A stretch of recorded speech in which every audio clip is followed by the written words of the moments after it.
You're listening to the Talking Headways Podcast Network. This is Talking Headways, a weekly podcast about sustainable transportation and urban design. I'm Jeff Wood. This week we're joined by Kevin Krizek and David King to talk about their book, Advanced Introduction to Urban Transport Planning.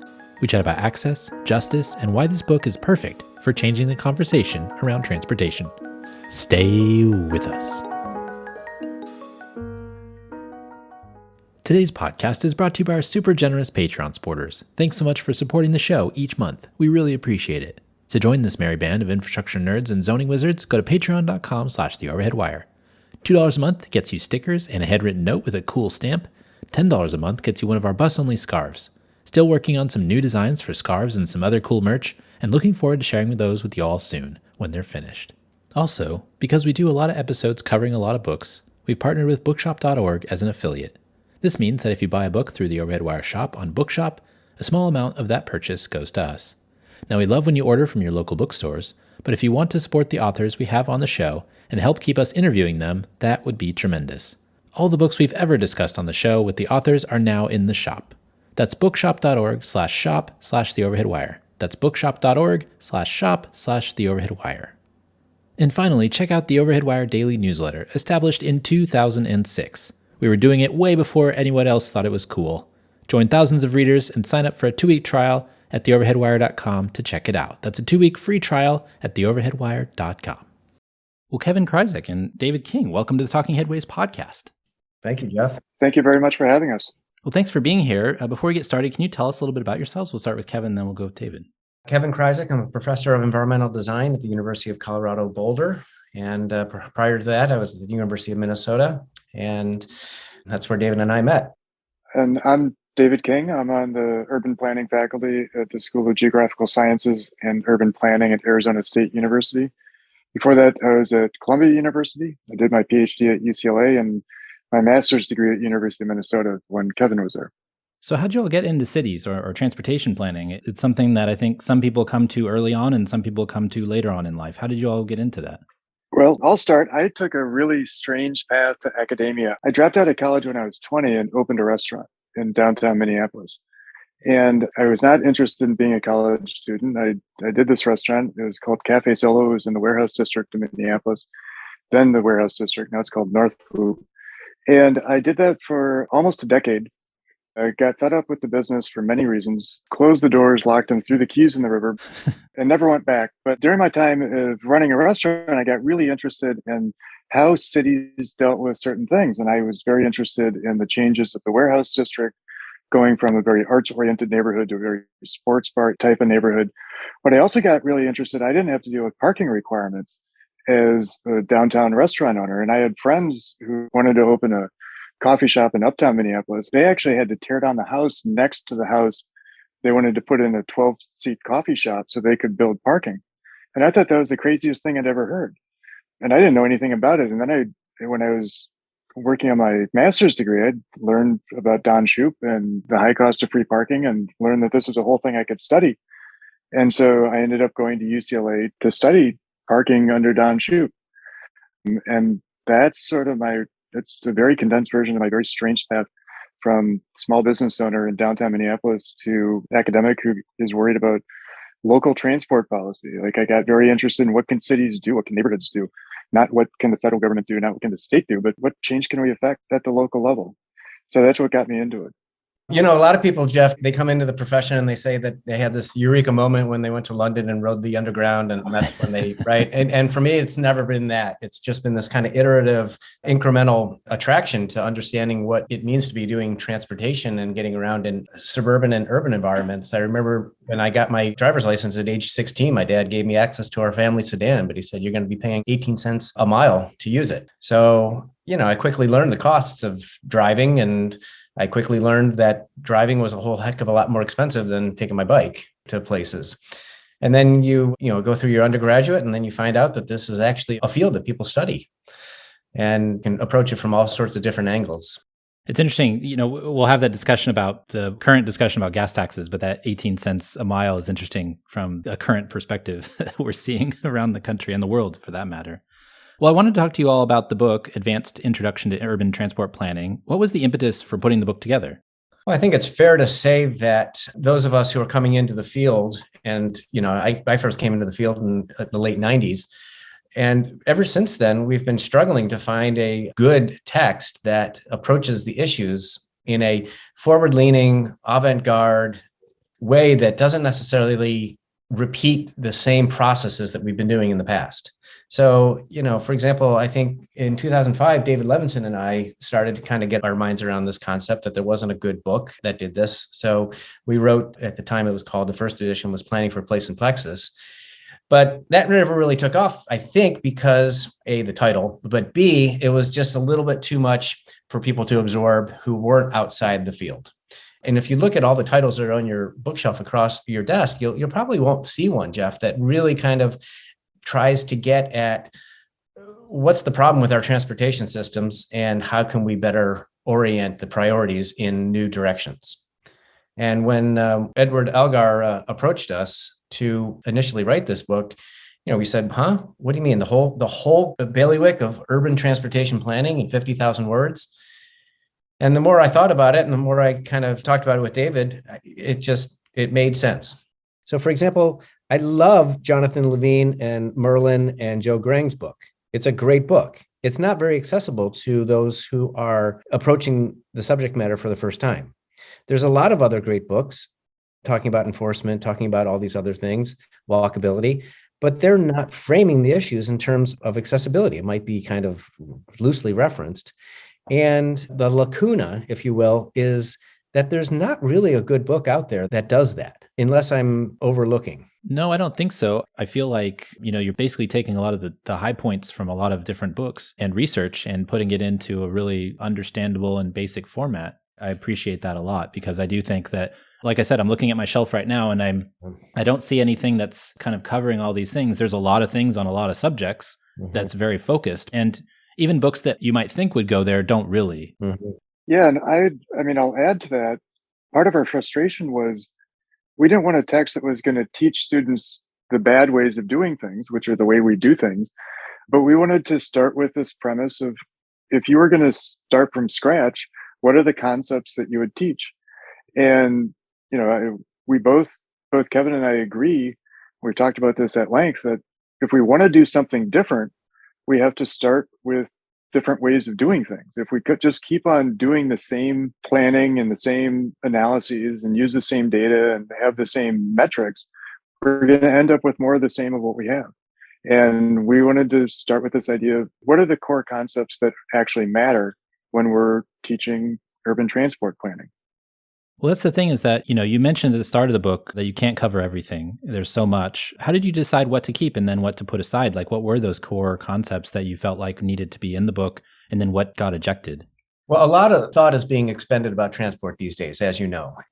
Now, there's many reasons for this safety, environmental, climate, oil, et cetera, right? And thought's good, but all that thought you kind of have to question it. Is all that thought being put to the highest and best use? And is it focused around the right problem? And once you read this book, but you don't have to read the whole book, you can just read the first chapter, you hopefully are alerted to the answer to that question is a resounding no. I mean, we haven't been prioritizing the right things. So what gets included and what doesn't get included, I think of this work as a kind of a transition book. So you need to have enough of the old to ground it. And what we focus on in this book is starting with this concept of accessibility. And we're certainly not the first to bring up accessibility versus mobility. But accessibility is the idea of how easy is it to get to the places that we need to go and want to go. Whereas mobility is focused on how easy is it for us to travel overall. And if we're really thinking about what's important in urban transport, it's about, can we get to the places that we want to go? It's not about how fast we can go to get there. And so the way our transport planning systems are set up is they're oriented around speed, and an artifact of focus on speed and increasing speed is that congestion is the most serious problem to traditional transport engineering. This is what we've been trying to solve for decades.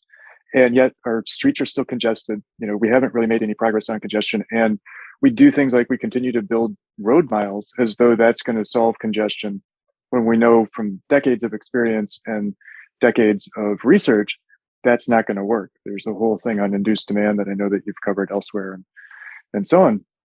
And this focus on accessibility, if we really think about how easy is it to get to the places we want to go, that changes our mindset to start thinking about concepts of proximity, of how do we locate people and places where they can get to and from. We start thinking about travel choices of we can get to the store by bicycle as quickly as we can get to the store by car within a certain distance, within a certain time frame.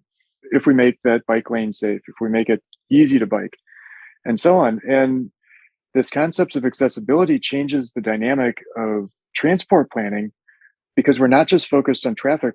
The streets themselves and the roads themselves, the infrastructure isn't simply about free-flowing traffic. It's not about orienting towards cars, but it doesn't really matter how you get around. It really matters, is it easy to get around?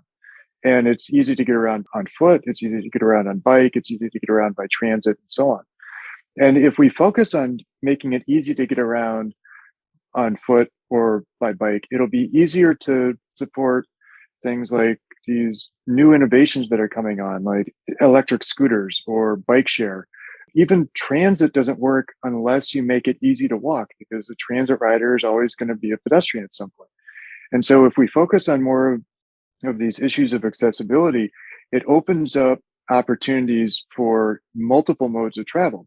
One of the points we make in the book that I think is really important to understand is that a focus on designing a transport system around cars makes every other mode more difficult. Because if you plan for cars, you need a lot of space. Cars go fast, they're large, they're incompatible with walking, they're incompatible with biking, they're incompatible with transit, and they make all of those other modes more difficult. But if we focus on making all other modes easier, they all become easier. If we focus on making walking easier, it makes biking easier, it makes transit easier. If we focus on making biking easier, it makes walking easier and transit easier, and all these other innovations that happen. And then the only inconvenience is towards driving, which is not a minor inconvenience, but it gives more people more options. And ultimately, what we want to focus on in cities in our urban transport is letting people use what works best for them rather than using this mode, which would be driving, that makes it harder on everybody else. We want to encourage as many people to use the modes that make it as easy as everybody else to get around. And so that's a different orientation in transport planning. And part of that is it opens up these ideas that we also explore in the book of focusing on some of the complicated trade-offs that we have in transport planning of justice, of what to do about climate and the environment, what to do about economic issues and financial issues associated with it. And we, as we argue through the book, there's these multiple crises that we have. You know, we look at issues of police enforcement and racial targeting of Blacks and Latinos, for instance. We know Blacks and Latinos are pulled over at a far higher rate than whites. We know that that's true whether it's on bike or on foot. We also know that we have to reduce our carbon emissions from transport if we're going to solve our climate problems. And to do that, what does that mean? And how does climate interact with issues of justice? And then we have issues of finance, as we mentioned earlier. Kevin was talking about paying for driving. The federal government hasn't raised the gas tax since 1993. The federal system of paying for all kinds of transport investment is sort of broken in that federal transport spending is now competing with other federal dollars and other federal priorities. And there's a shift towards more local sources of funding. And lots of cities, lots of states are trying to decide, where do they allocate their maintenance costs? Where do they allocate their expansion costs? Where do they allocate their infrastructure spending?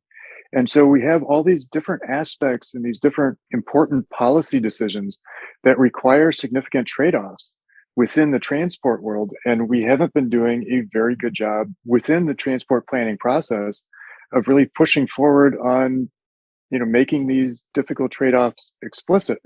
And by focusing on accessibility and rethinking the way we teach transport and rethinking what it means to be a transport planner, we're going to be in a much better position to tackle these often intractable problems and be able to work with the public and come up with solutions that really work better for cities overall. I think that was a very clear and justified description about how and why we chose to include what we did. If we are continuing to educate the next generation of transportation planners with the same skills, techniques, thought processes, as David mentioned, we're really just going to be creating the same types of problems. So how do we get out of that? And how do we allow people to be empowered to have more intelligent conversations than, oh, that pothole that is in the middle of the road that you hit, I hit, we all hit it, right? And so we need to fix that pothole. Well, here's an example of something. Okay, great. Smart cities, digital governance. Let's figure out a solution to get the pothole fixed. Okay, well, what are we going to do? Let's hook some cameras onto the chassis of garbage trucks, which drive every street in the city. And we're going to have a great inventory of where the deepest potholes are and how we're going to then provide a strategy to fix them, right? And so we get stuck in this cycle, and we're going to have a $4 million program to do that, for example. Well, is that going to fix our problem? That's the first question. And if we do that $4 million and we distribute, say, for example, 1 million on providing residents with lighter, cleaner forms of mobility, and 1 million on building out a new network for where they want to go, 1 million on an economic development program, and 1 million on a curb access program. These are 4 different examples of how their access, their ability to get goods and services could be increased at a much reduced cost. I mean, it begs the question of how we can make these ideas kind of puncture the existing status quo. I mean, right now we're having, as folks know, we're having this huge conversation that maybe is not necessarily like the right conversation about gas prices, and trying to like break that kind of pop culture or mainstream media discussion about transportation is really difficult. How do you switch the point of discussion away from that towards the discussion about access or the discussion about better ways to address what needs to be done rather than the technological solution? Ask the right question, make sure that the right question is on the table that's being addressed, right? And the second thing is to understand how steeply bred into our culture and regulatory and design processes that broken process is. And everybody's at a different level of the spectrum in their own understanding of that. So for example, your readership is much further along, and we're probably preaching to the choir in this respect. However, I would claim that the average transportation planner who's working in whatever city, in whatever X state, probably doesn't have a solution set that they can turn to. And they just don't know where and how to propose an alternative mindset to their elected officials other than we need more protected bike lanes. And what we're trying to do is empower those individuals with stronger arguments. Another reason that we're tying our argument of accessibility to issues of justice, issues of climate, to issues of economics, and how we pay for transport is that we're also suggesting that there are new coalitions to be built, new coalitions of bringing people into the fold. That if you care about racial justice, you need to care about transport. You need to care about local transport issues. Like I'm currently in Minnesota, and in Minnesota, is where Philando Castile was shot by a Falcon Heights police officer a number of years ago, shot and killed. And he was killed when he was 33 years old, which is the age I was when I moved away from Minnesota. And so he, in his 16 years or so of being a driver in Minnesota, he got pulled over 35 some odd times. And that was largely because of the color of his skin. And he knew how to get pulled over. He was as pro as you could get, and he still was shot and killed with his girlfriend and his child in the car. And I got pulled over, I don't know, 7 or 8 times, and I was a dunderhead when it came to driving. And yet there's no doubt that there are racial issues that are associated with why I was able to get away with it for the same number of years he wasn't. And these issues of justice are baked into our transport system. These issues of climate, it's frustrating to us when well-meaning transport folks or climate activists say, well, we're just going to get everybody to ride transit, or we're going to, we have this golden ticket that's going to solve everything. To some degree, that's fine. And we don't disagree with any of the solutions that are brought up by climate activists or transport activists. We support public transit. We think that that's wonderful. We think that bike lanes are wonderful. But it's also the case that I live in Phoenix, and Phoenix is for the foreseeable future going to be a region that is dominated by private automobiles. There is no public transit solution that's really going to make a dent in Phoenix. Now, unless we're going to start restricting where people can live, it's going to be very difficult to stop people from moving to Phoenix. It's hot in the summer, but people like to be there, which is evidenced by how they're moving there. So we have some trade-offs that we have to make in the context of environmental issues, of climate issues, that we can't pretend that we have a silver bullet that works for everything. And then when we're thinking about economic issues, our transport finance system is broken. Like some of what we're talking about with the price of gasoline right now because of the invasion of Ukraine. Yeah, gas is super expensive. Everybody's talking about it. And now we have these, what we think are short-sighted policy proposals to put the gas tax at the state or federal level on hiatus. Well, that's a terrible idea. The cost of driving is too low. Having high gas prices is actually a good thing when it comes to environmental issues. And we support that. But on the same token, if we take away gas taxes, even if it's bad policy, we're taking away a lot of revenue that's needed to pay for all of our infrastructure. And we simply can't continue to pay for our infrastructure the way we have been and expect that we're going to be able to invest in rail systems, invest in bus systems, invest in all kinds of things. So we have this transfer, as I mentioned earlier, of what we can even consider a devolution of transport finance to local issues. More cities and counties and regions are now responsible for picking up a greater share of their transport spending. And at that point, we think that's going to change their priorities. If the federal government comes in and says, we're going to pay for 50% or 80% or 90%, like they did with the interstates, of all these projects, there's going to be a lot of wasteful projects. But if the cities and the counties and the states have to spend money on their projects that they then have to maintain, they're going to make different choices. They're going to make more efficient choices. At least that's what we think will happen. So we introduce these issues of justice and climate and economics so that we can build these broader coalitions. So it's not just trying to convince people of a good idea, but it's actually building a political support system that is all focused around accessibility and a better transport system. Which can be hard, right? I think I shared an article recently about La Mesa near San Diego in California. The region is focused on a road user charge and thinking about the future to 2060 or so. And that was like a hot button issue because it got a more conservative legislator elected and then the politics of it switched and it got really complicated for the Democratic legislators who were actually on board before. And now they were getting, pushback from constituents. And so the politics of it gets really complicated too. I mean, we know in transport planning kind of how things might be able to go, but then there's always that wrench of public opinion, politics, and the power of how they get those done. So, one thing I love the book, but one thing I didn't notice was kind of the power dynamic discussion about how things get done necessarily. And I know you can't fit everything in a book, but was that something that you considered and left out, or was it something that was too complicated to cover? Obviously, every place has their own little fiefdoms, and there's structures that are really complicated to explain, especially when you get to different levels. But I'm curious about that. So on that, specifically is that last bit that you said, the different fiefdoms that exist, that really precluded us including a lot of that. Because like in the Western US, for instance, there's a lot of transport referenda, that there's transport projects, either individual projects like the California bullet train or transport sales taxes, like we're doing in Maricopa County, where there's a 20-year sales tax that's being debated right now that's going to go in front of the voters and they have to vote it up or down. But the referenda like that don't exist out east, for instance.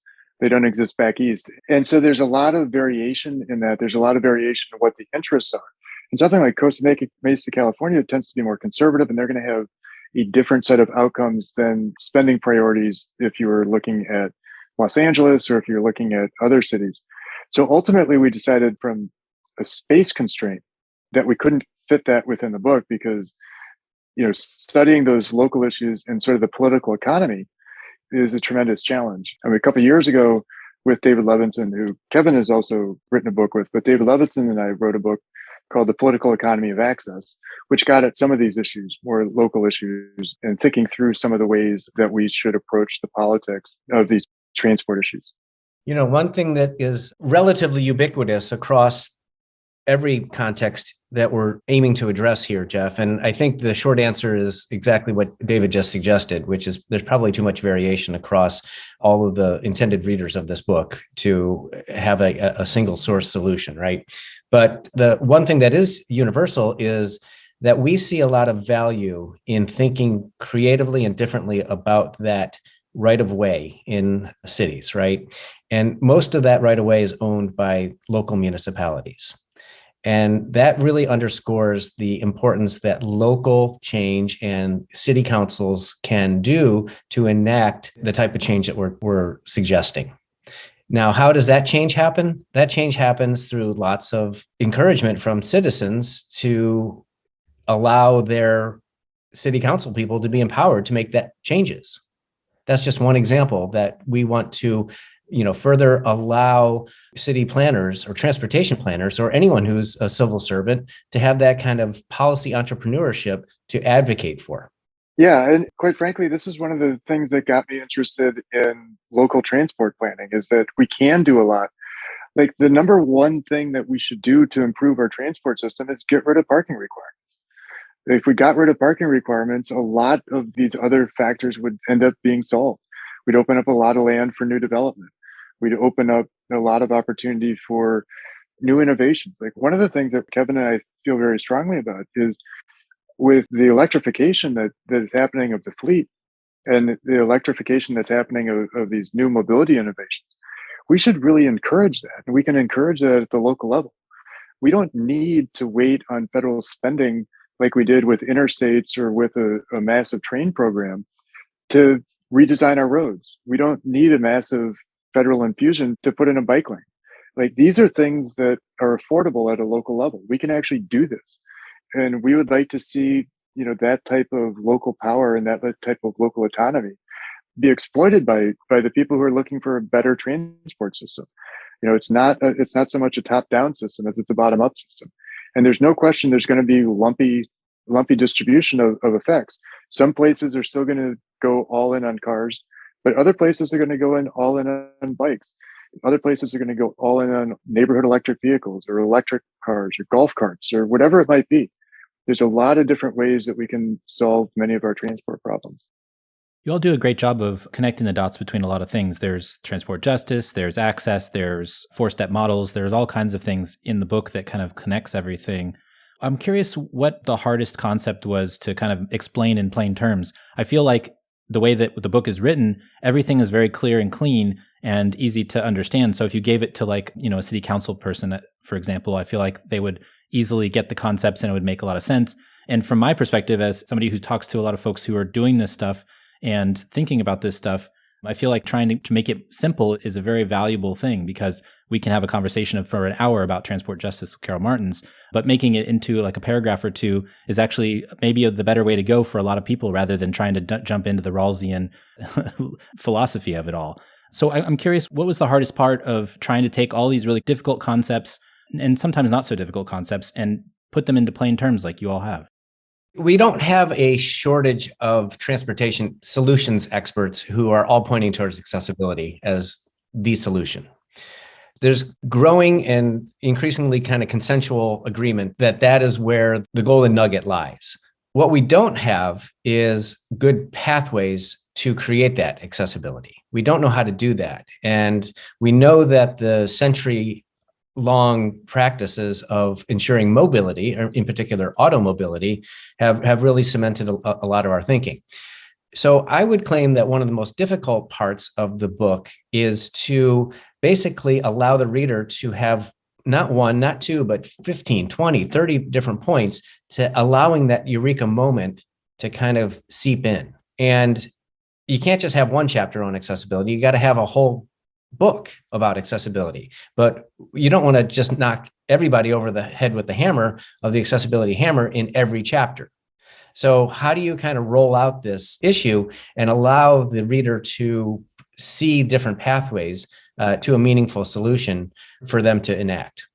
Yeah, and I think probably one of the concepts that's very difficult gets at the core of what we do as researchers and also sort of the way transport is planned is that we tend to focus on what we can collect data about, and then we analyze that. Now, that's great. Kevin and I are researchers, like we trade in data, we do analysis, we write papers about this stuff. But one of the problems with data, especially when we're getting into the data of transport, is we tend to focus on what we can get a lot of data for. And a lot of that is what we can collect easily. It's really easy to collect data on vehicle flows. It's really easy to collect data on vehicle speeds. That leads us to overemphasize flows and speed as what's important. It's not really important, at least in the context of what's important for a good city, but it's very important because we can measure it. And so we can do the analysis, we can present that. And so what we're arguing in the book is a bit more of taking a normative approach and not being so worked up about what is easily measured and easily analyzed, but spending a little bit more time, actually spending a lot more time on focusing on what is actually important to urban dwellers, what is actually important to making a good city. And that is often not as easily measured, and it's not as clean to describe. Like, you can describe congestion pretty easily and people understand it. It's like, I am sitting in my car and I am not moving on the freeway. I am in congestion, right? But if you start talking about accessibility or things like that, it's not as intuitive a concept. And so that is sort of where, when we're trying to prescribe these changes to make of the planning process, and some of the changes we're advocating lead to more normative approaches, and normative being things that should be rather than things that are. That was a real challenge to write about, and certainly something that we're continuing to write about, because it'll take a long time to get these changes enacted. Yeah, you talk about data and collecting data and using the data that's easily available to, monitor speeds and those types of things, which makes it hard to go against the manuals and the things that have come out in that way. So the MUTCD and the Green Book and all those things. What's the balance between the needed standards and say unnecessary restrictions that keep you from doing that normative planning? That's a very good and timely question, Jeff. I don't think anyone has a good answer to that. It's pretty clear, though, that they're all centered around a performance goal that is causing a lot of problems. And if we start to question that performance goal and allow people to see that that is quite not going to be the answer to the problem, then it really causes a quick unraveling of the purpose of all those standards. And I think that that's going to be a very exciting space to keep an eye out on the next 5-10 years, is the role of these standards, because those cities that are making change are the ones that are throwing out those standards quickly, right? But they don't have great evidence to suggest that what they're replacing them with is really more than just an incremental advancement. I think we need a 3 or 4 or 5 kind of step change with respect to accepting those standards. And this is my last point. It's hard to know what the new standards should be because there's not consensus around, for example, the new shape of a vehicle, the new speed of a vehicle, and all those types of things. So, but unless we start to have that conversation, we're not going to be making progress that is needed. Yeah, and I think part of that, to build on what Kevin just said, I think those of us who are working in this space, and probably most of the people who are going to listen to this, understand that the planning process is very auto-oriented. But I think a lot of us don't realize just how deeply ingrained that is, and just how difficult that's going to be to dislodge. And we talk about the legal challenges that all of these changes that we would advocate for are going to have to survive. You can sue on environmental grounds in certain places that certain types of development or certain changes will affect driving time. And if they affect driving time, you can lose a lawsuit even though something would be environmentally beneficial. And there's a lot of ways that legally and environmentally and others, we're so ingrained to thinking about how cars get around that we've lost sight that there's other ways that don't involve cars. Like, as an example, California recently did away with their level of service. And so level of service is where you have grades A through F of essentially traffic flow from free flow to standstill. And that was how road projects were evaluated. And now California has switched to a vehicle miles traveled metric, where vehicle miles traveled is used and does what's the effect on total vehicle miles traveled overall? But that can even go a step further, or many steps further. And you could think about, how does new development improve access? Maybe we're not interested in vehicle miles traveled at all because we're interested in trip substitution completely. And so there's different ways that we could approach that would be not incremental changes from where we are, but we actually may need more radical approaches that introduce a whole new way of thinking about transport. I mean, Kevin just mentioned the size and speed of vehicles. We in the planning and transport, we often talk about, cars are the problem, that they're a problem with safety, they're a problem with, with the environment, and there's all kinds of problems associated with them, sprawl, so on and so forth. And yet our solutions almost never focus on the car itself. Our solutions focus on, we're going to build more housing, we're going to build, apartments, we're going to build transit, we're going to do all these other things. But what if we focused on the vehicle as our object of concern? And there's regulatory reasons that this is difficult. But, if we switch from, a giant SUV or a giant electric SUV to something that Kevin and I have written about, that's called, that we consider human scale. And we say that here's an outline of a vehicle. It has to be electric. It can't weigh any more than a few hundred pounds, and it can't be more than 40 inches wide and 100 inches long. Within that envelope, build whatever you want, and we will build our infrastructure so that that's supported. That would be one way of approaching a problem with sort of a radical solution of rethinking the vehicle itself while preserving accessibility and giving us an opportunity to rethink our existing infrastructure that could be adapted very quickly into ways that would have dramatic changes in how people get around cities and the environmental footprint of cities, and and justice implications and financial implications and everything else.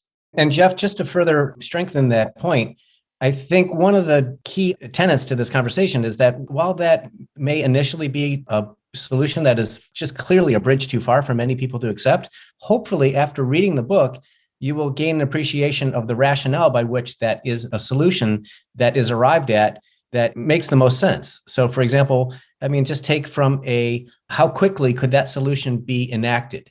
Well, pretty darn quickly. Maybe 3 or 4 months. We already have the network. It's called roads. We just need to appropriate them differently. Who has the power to do that? Well, the local municipalities. Are they willing to do that? No, because they are going to get too much blowback. If they were empowered to be able to understand and communicate that issue and that solution set to their constituents, or vice versa, you could see the rationale by which a powerful solution could and should be enacted. That's something you all mentioned in the book, is the power of the status quo, which is kind of dangerous. It seems like something that needs to be addressed. And at the end of the book, I was reading about your ideas for smaller vehicles, and I was like, yeah, that could work. That could work. Why not? Why don't we all drive around in electric golf carts and little vehicles here in San Francisco? There's no reason not to, aside from taking transit, walking, and biking. If you really needed to get in a vehicle to go to Golden Gate Park or whatever, why not just get in a golf cart? It's not going to be any slower necessarily. I've even thought of getting an electric Vespa if I needed to do something. I haven't done it, but it's something that I thought about because I was like, oh, well, I'm not going to leave the city necessarily, but it would be good to get around a little bit. Maybe I can get to the Richmond district more often. But I did see myself kind of following that trail of, here I am with the access, transport justice, et cetera. And then I'm getting to the end where I'm like, oh yeah, that makes sense. Well, at least we got one person sold. Is there something you all would write differently about, maybe in 2019 than you wrote in 2020 or 2021? Is there something about the pandemic that changed your thinking about what you wrote in the book? So the pandemic is an interesting case because we've actually published a couple of pieces elsewhere since then. And the pandemic really solidified for us how quickly things can change if we want them to. And that's one of the reasons that we want to frame these things of justice. We want to frame safety, which I've been remiss on not mentioning, but safety is a crisis as well. And the environment's a crisis and the economy is a crisis. If we have these crises, our solutions should meet that urgency. And the pandemic really established that we can change the way streets function. We can change the way people get around. We can change the whole choice set, as we put it in, we can change the Overton window of what's possible very, very quickly. And, and that's what we would focus on a bit more in the book if we were to write it today, as opposed to pre-pandemic. And furthermore, Jeff, I think it's important to point out that if we approach issues of people easily getting the goods and services that they need on a daily basis in metropolitan areas, urban or suburban, that's achieved through three different means. The first is mobility, traveling on the network, which we've basically just given over to automobility. The second is the proximity lever, right? Bringing destinations closer to one another. That has a long fuse. That has, and there's a lot of blowback with zoning and stuff like that. But the third lever is connectivity, including digital connectivity. And, the COVID has really taught us how much we can do with digital connectivity in terms of being able to satisfy some of the daily travels and have some of those daily travels come to us. So I think that's an important element to bring forth as well in terms of trying to see how the prism of transport access and envisioning solutions through the prism of access opens up a solution set. There's also the economic change of post-pandemic. What does a local economy look like? How many people are working in an office? How many people are working from home? This is an opportunity to make serious changes in our transport systems. And this is an opportunity that we shouldn't waste. And we don't know what it's going to look like. We don't know how many people are going to be back in the office full time. There's going to be hybrid or whatever else. It's certainly worrisome. The initial post-pandemic, or we're not quite post-pandemic, but the initial numbers of, transit ridership isn't rebounding the same way that driving is. There's a lot of people who have ended up buying cars.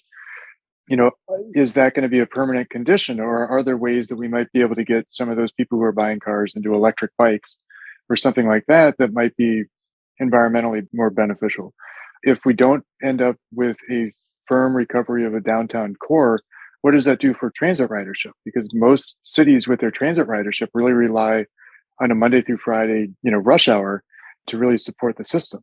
And does transit in places like Phoenix, which doesn't have a strong downtown core, 2.5 million jobs in the region, only 58,000 are in downtown Phoenix, is that going to be a type of system where you can have a strong transit response? Or is transit going to become more of a social service? And these are policy responses, and these reflect values that we bring to our transport system. And when I was talking earlier about the normative values that we bring to our transport system, it is about these values of the society that we're trying to instill. And the transport choices that we have reflect the values that we have. We can think about our response to the pandemic of how many illnesses and deaths we're willing to tolerate from a virus. We're not having the same discussion with the number of injuries and deaths that we have from our transport system. Almost 40,000 people a year are dying on US roads, and far more than that are being injured, and this just reflects sort of what we're willing to accept. And in many ways, we have to reset, as Kevin put it, we have to reset, like, what are the values that we're bringing to our system? What is it that we actually want to achieve from our transport system? And how do we actually design a system that reflects the values that we think we have as a society? Jeff, never before in this 25-year career that I've been plugging away at, have we been so close to a solution. Now, we're so far still away from any meaningful solution, but we are so much closer than we have been. Now, if we accept the fact that we are going to continue down the same path with the same likely problems, it's really not looking great. That train's going to be crashing a lot sooner than people think. But I think people just don't know of another alternative. And so, for example, if we assume that standard cars will indefinitely require the amount of energy that they currently have, this presents a big problem for critical minerals. An electric version of the Ford F-150 is going to weigh almost 2,000 pounds more than its internal combustion counterpart, right? So what this means is that projecting current demands, the top-selling car in the US is going to have enough energy to propel us in the same way. And we're really just swapping one problem for another. You wrote me that email the other day about how we're not talking about the resource issues related to electric vehicles and everything that goes along with that. And then I started writing down kind of all these things. So heavier vehicles equals larger batteries equals bigger energy grid, larger batteries equals more mining, larger batteries equals more weight, larger batteries equals larger range equals more brake dust, more rubber particulates, larger range equals more sprawl is more habitat loss, et cetera. I go on and on. But, those are all the things that are interconnected. That goes kind of to David's point about all the reasons why we need to think of all these other topics outside of transportation planning that are tied into planning, including justice, including environment. But it's hard to get people to kind of see the bigger picture when you're focused on what's right in front of you. And to David's point as well, the other day I take the 24 bus from my house here in San Francisco, and we go in the middle of the day and it's packed. And it's not a downtown to downtown trip. It's more of a neighborhood to neighborhood trip. And all this discussion of ridership being down, it seems like ridership on this corridor is up. And so, there's a real interesting kind of rethinking that we could possibly do about transportation that's away from those downtown specific transit system and where we put our money and things like that. All these lines that aren't necessarily suburban to downtown or the work trip focused, they might actually be flourishing. And it's something that I've noticed that, people are talking about that is a positive from ridership perspective. And what you're describing is a focus on access, letting people get to where they need to go. And that's not necessarily downtown. A transit system that makes it easy to get where you have to go is a transit system that's designed around access. And that, whether it's transit or whether it's bikes or whether it's e-bikes or new electric vehicles or whatever it might be, that's what we want to do. That's the type of focus that we need to have in our transport planning. For sure. Who do you all want to read the book? Like, if you could give 1,000 copies away for free, who would you send it to? Well, there's undergraduates who are entering the field. There's the novice researcher who's looking for a catalog of issues to spark research questions. There's the planner who's moving into the transportation arena. They would benefit. I'd like to think that senior advisors to mayors would say, this is something that we can get our minds around, and Mayor so-and-so, this is a solution set. All these are potential and I think influential next generation thought leaders. And the idea is to help explain the principles of transportation and healthy transportation to the constituents who seemed, just focused on automotive congestion as the sole definition of the transportation problem. Yeah, and the book was written to be used as a complementary text in a course, but also written in a way that it's meant to be accessible for people who are just interested in it. As you mentioned, it's not terribly long. It's not overly technical. We're trying to focus on the arguments at hand. If it was used in a course, we would hope that additional materials would be used to further substantiate the arguments that we're making. But it's really aimed at somebody who has an initial interest or is really looking for arguments about why we're doing everything wrong, even though we don't have a new solution that hasn't been introduced in the last 50 years. Everything that we're talking about is revolutionary. It's something that's been around for decades. It just happens to get a lot of venture capital behind it at this point. And so why haven't we been engaging with these solutions? Why are we still fighting these same battles of road expansion? Transit frequency is not treated as a priority as it should be. Why are we still not allocating space on our road networks for people to get around by human power mode? So these are all the same battles we've been focusing on for a long time. And so ideally, it's people who are interested in solutions that might help move the needle in those ways. All right, my last question for you all. What's your favorite part of the book? What was the most fun part to write? Well, I love the challenge of trying to say the same message in different ways with different media. And I think that we were successful in that. In other words, if you only spent 2 seconds with the book and you opened it up and you saw one of the graphics, hopefully you got something out of it. If you spent 2 minutes with the book and you just read the headers to each chapter, you got something out of it. If you just looked at the first picture on page 6, and everything kind of flows from there. And if you use those as anchor points for the potential reader, and they say, oh, well, actually, I want to see how that is referenced and what they're talking about here. I found that was one of the more challenging, but also rewarding parts of assembling the message that we aim to do. And I would say I really enjoyed the writing of the justice chapter and tying some of these other crises into transport planning. I mean, this is a transport planning textbook, and the second chapter is devoted to justice. And I think that matters. I mean, that was an intentional choice on our part, that we wanted some of these other issues, not just traffic flow, to be really what are some of the first principles that people learn about when we're thinking about our transport systems and some of the problems of our transport systems. The main problem of our transport system is not congestion. The main problem of our transport system is not that people are stuck on freeways. The main problem of our transport system is about justice. It's about safety. It's about the environment. It's about the economy. That's where we should really focus our attention. And getting those concepts and those crises into, a transport text, I thought was very rewarding. Well, the book is An Advanced Introduction to Urban Transport Planning. Where can folks find it if they want to get a copy? You can find it, easiest would be online. You can certainly order it directly from Edward Elgar or Amazon. One of the things that attracted us to the book was it was affordable. It's roughly about $20, and we made sure that that was going to be the case wherever it was sold.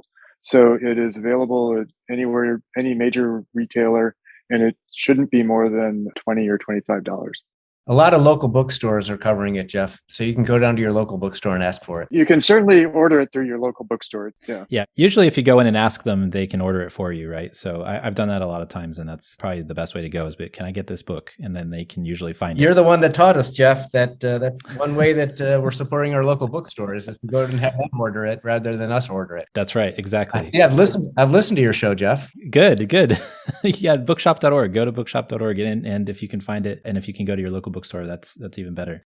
I think one of the most important points, Jeff, that we talked about is that what we're looking for is a Control-Alt-Delete for our transportation systems. Most of us agree on that. We don't have a clear solution for what that looks like, and everybody's going to come to a different solution based on where they're coming from. But success is what happens when preparation meets opportunity. And what we're allowing through this book is people to be prepared to have the right conversations. Well, I definitely recommend people picking it up and changing their conversations because I think it's important. Kevin and David, thanks so much for joining us. We really appreciate your time. Thank you, Jeff. Yeah, well, thank you so much for having us. And thanks for joining us. The Talking Kidways podcast is a project of The Overhead Wire and posted first at Streetsblog USA. Thanks to our wonderful Patreon supporters for sponsoring this show and Mondays at The Overhead Wire. You can support the show by going to patreon.com/TheOverheadWire. You can sign up for our 15-year-old newsletter at theoverheadwire.com, and you can listen to the show on your podcatcher of choice, including Spotify, Stitcher, SoundCloud, iHeartRadio, and Apple Podcasts. And if you can't find it there, you can always find it at its original home at usa.streetsblog.org. We'll see you next time at Talking Kidways.